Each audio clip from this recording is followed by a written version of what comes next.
You have no idea how many. You have no idea what's coming. We smell Christian blood. We are waiting for our day.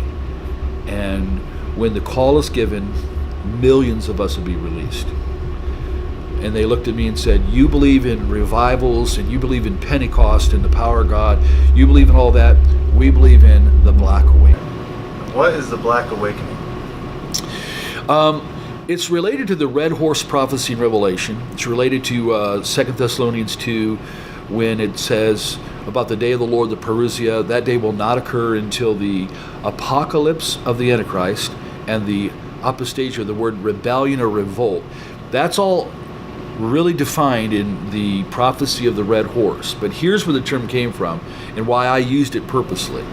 When I started dealing with ritually abused individuals, then we dealt with military-oriented, highly trained, programmed shooters and assassins inside of them.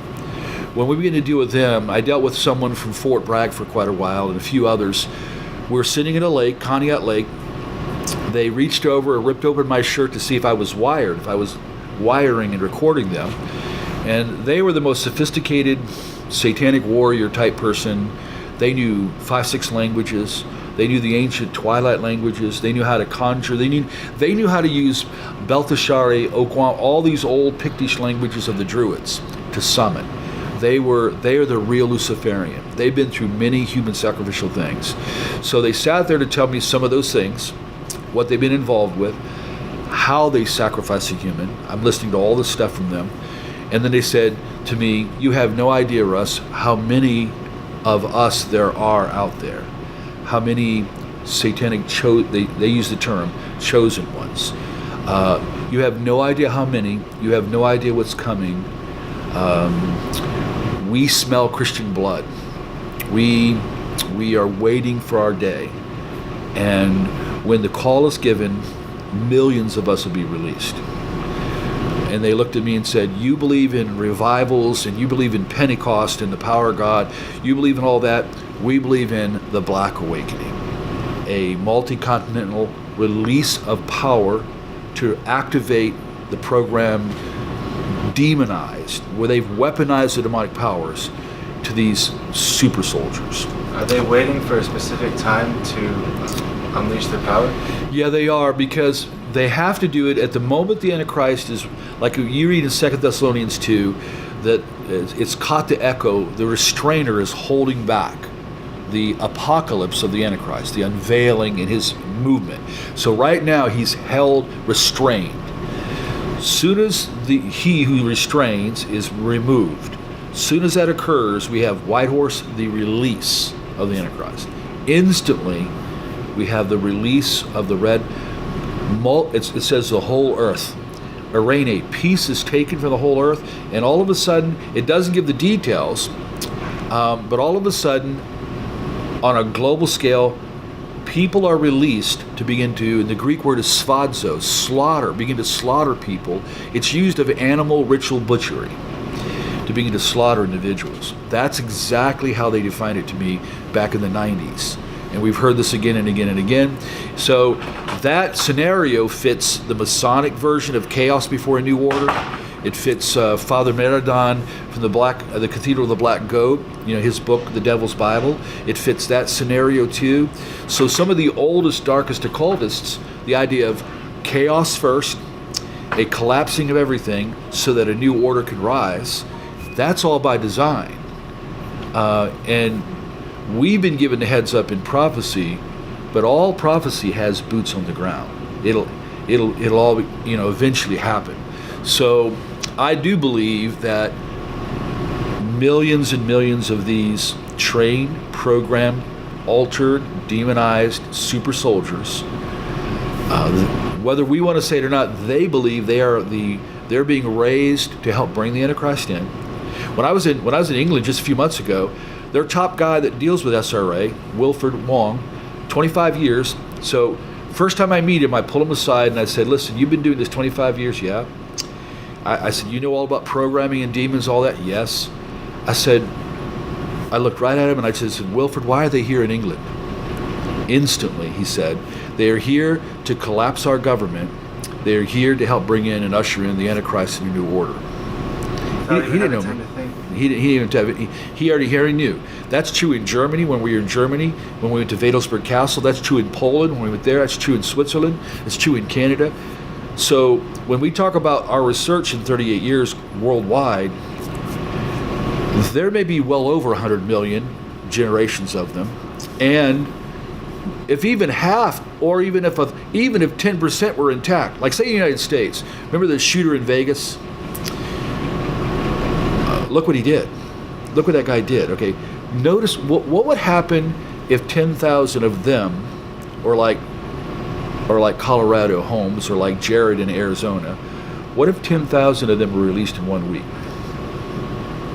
That's their plot plan, and biblical prophecies ahead of that to say here is what is going to happen, and from that a global monetary collapse, and from that's all that chaos is coming.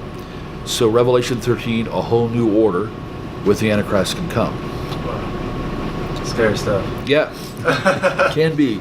It's scary for the world. For us, yeah. We know no matter what. Yeah. Bolden with the Holy Spirit. Yeah. So next question. This is a two-part question. First part: does SRA exist, and if so, how prevalent is it in society today? Yeah, satanic ritual abuse, and I could say it this way: it not only exists. Satanic ritual abuse is inseparably connected to multiple personality disorder. All of society knows since the late 70s, and even DSM-3, DSM-4, those are the diagnostic manuals for psychology. They all know that all of a sudden, multiplicity started showing up everywhere. They call it DID now. So the secular world, they're registering, millions coming in for diagnosis on that.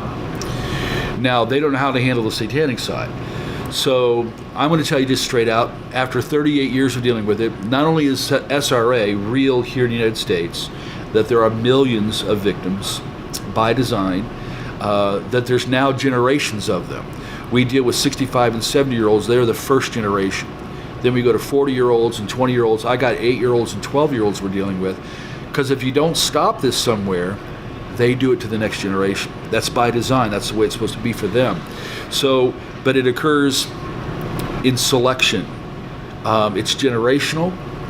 It caused and it's simply to say that they bring a lot of trauma to the child to cause split in personality, so that they can demonize and or begin to program. You're going to be a witch. You're going to be a conjurer. You're going to be a program shooter.